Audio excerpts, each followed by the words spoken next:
Hey everyone, so it's Zach here at Onto Studio with the fam, and we know that April vacation is coming up and that a lot of you are going to be home with your kids with nothing to do.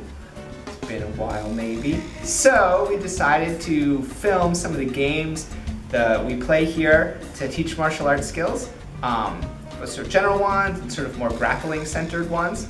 That you can learn and that you can play with your kids. Some might be a little bit more advanced. If your kids are students of ours and they've been coming a bunch, you might find that they might smoke you at some of these because it's the reality of the situation. But these are good, they're a lot of fun. And for parents too, you'll find that it's a pretty good workout.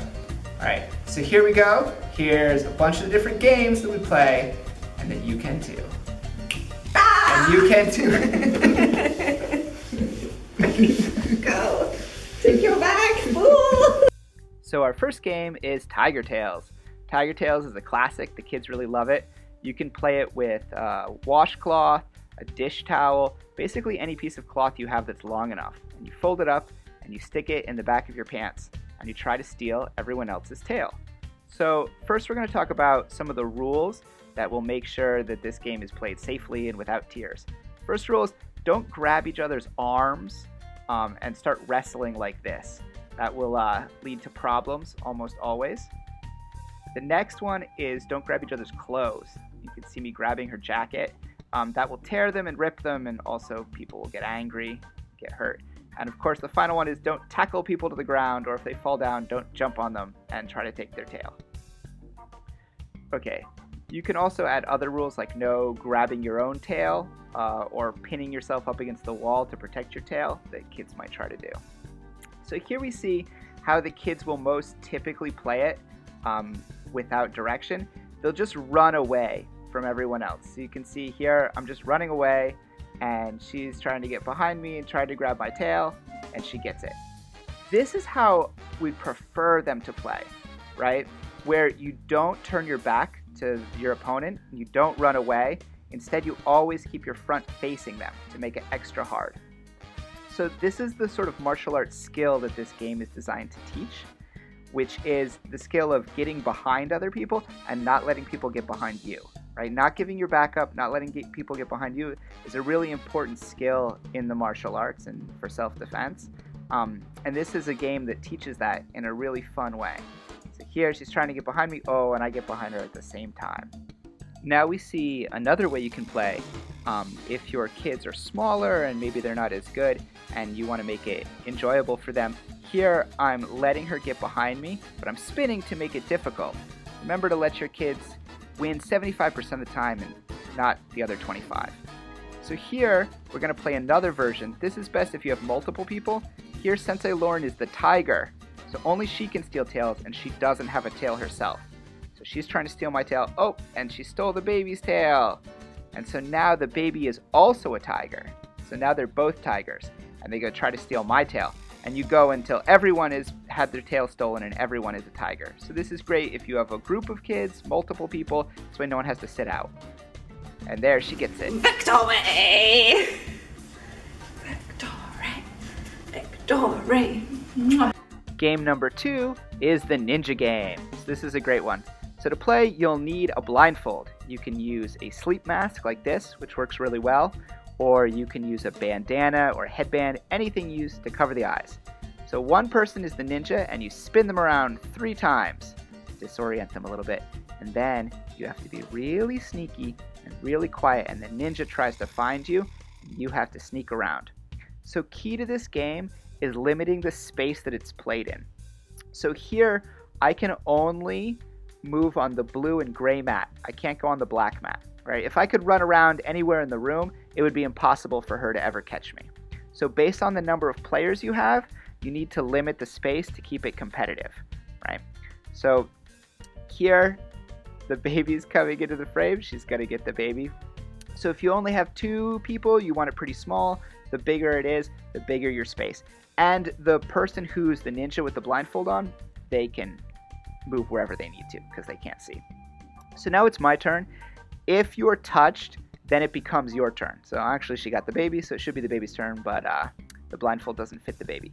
So here, I'm trying to orient to find the wall, and now see how I have my arms in front of me?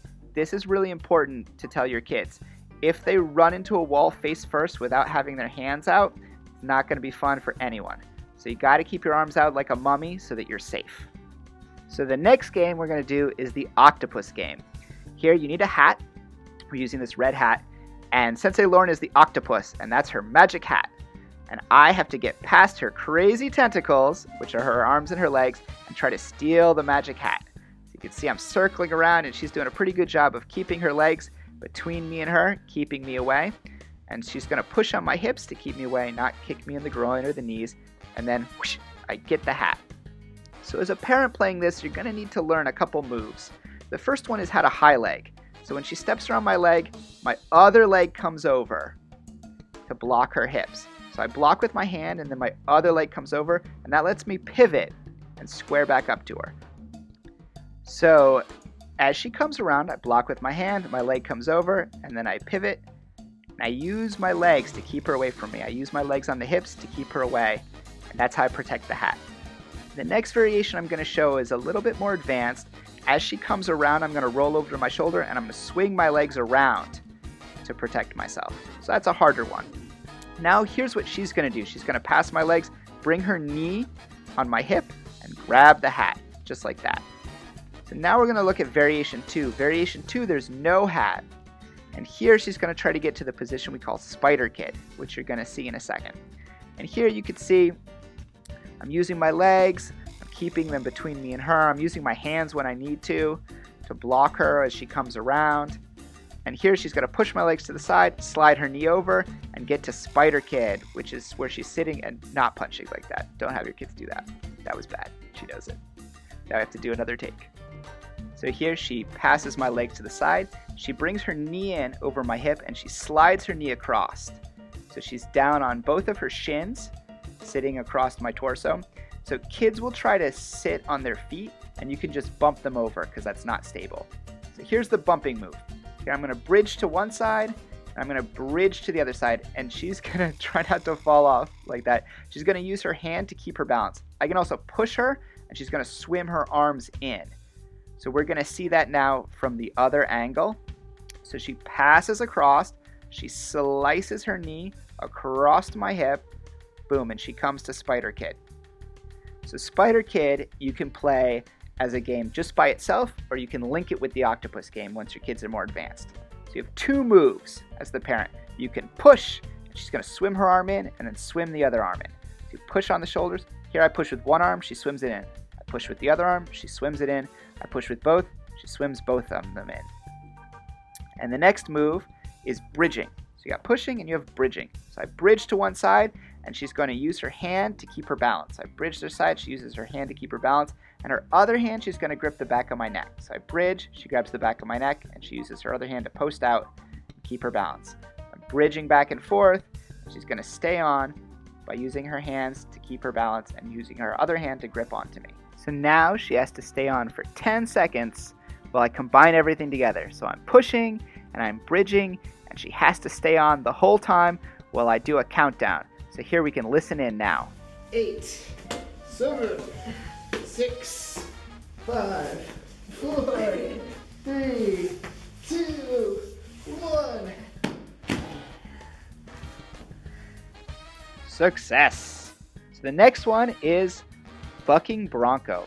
Bucking bronco is a favorite of all the kids, but it's one you have to be careful with, especially if your kids are larger or your back is not that strong, because this is not a good time to have an injury. So she's going to get on my back, and she's going to put one arm over and one arm under my other arm.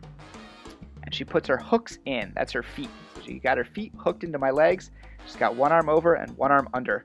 Her head goes behind my shoulder and looks towards the underside, so the underhook side. So that's important so she doesn't bonk her head into my head or into the back of my shoulder. It's important for her to look and have her head nice and tight. So remind your kids that. Here are the 3 moves you can do. The first one is shaking your shoulders back and forth. You shake side to side. The next one is rearing your butt up. And the last one is rearing up.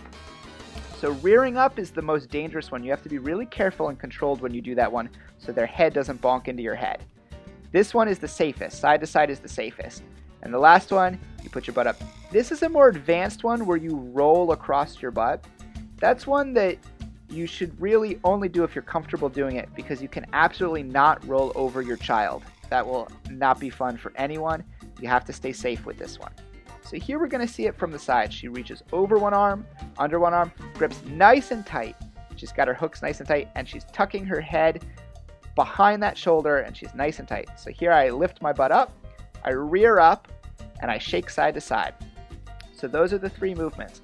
I can come up with one side, come up with another side. Now what if your kid will not get off of you? They won't get off of you after you're done.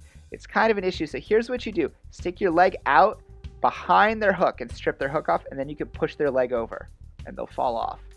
Now this is another way to get out if your kid will not let go. And you have to be careful with this one. You're going to fall very carefully and slowly to the underside, onto your side, not onto them. I'm going to lift my hip up and push their leg down, and I stay bridging. I don't squish their leg, and I scoop my hips out to the side. Now encourage them to come on top into Spider Kid, and you can also move your legs in back to Octopus to make it harder for them. If they end up between your legs, push them away, bring your knees inside, and you can gently push them back to Octopus. So now I let her get on, and she's got to stay on for 10 seconds while I try the different moves. Ready? 10, 9, 8, 7, 6, 5, 4, 3, 2, 1, 0. So next we have Bucking Bronco level 2. So level 2, the Bronco is awake, and she's got to get around behind him and jump on and put her hooks in. So as you can see, I'm turning to face her.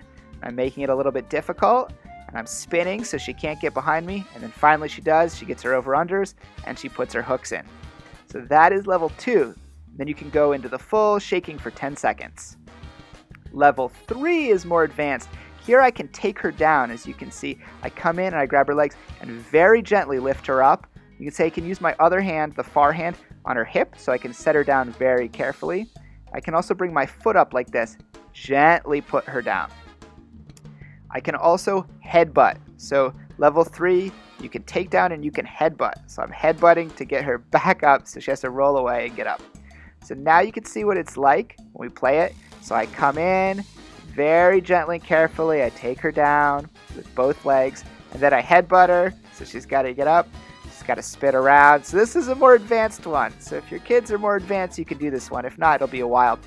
I'll grab the feet, but I try not to trip them down because that's kind of a hard fall to take. If I'm taking them down, I want to control them and pick them up and slowly put them down.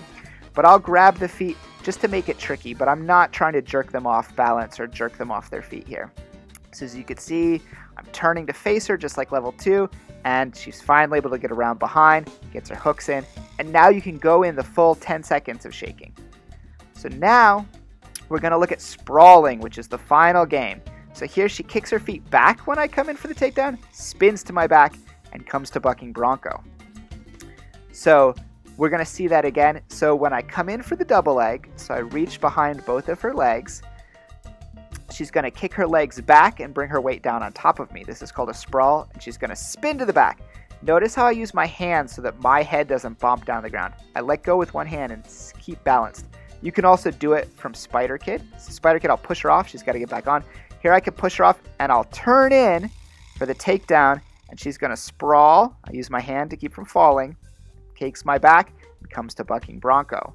You can also do it from Octopus. Octopus, she's coming around my legs, and I can turn over to my knees, come up for the takedown. She sprawls, spins to the back, and comes to Bucking Bronco. And there you have it. Those are 9 different games that you can play with your kids at home to help them learn martial arts. So let us know in the comments what kind of things you want to see next, because we're going to be making a lot of videos. So let us know what you want to see. Let us know any questions you have. Hit subscribe so that you can see our videos as soon as they get put up. And we really miss working with everyone. And stay safe out there, and we'll see you soon.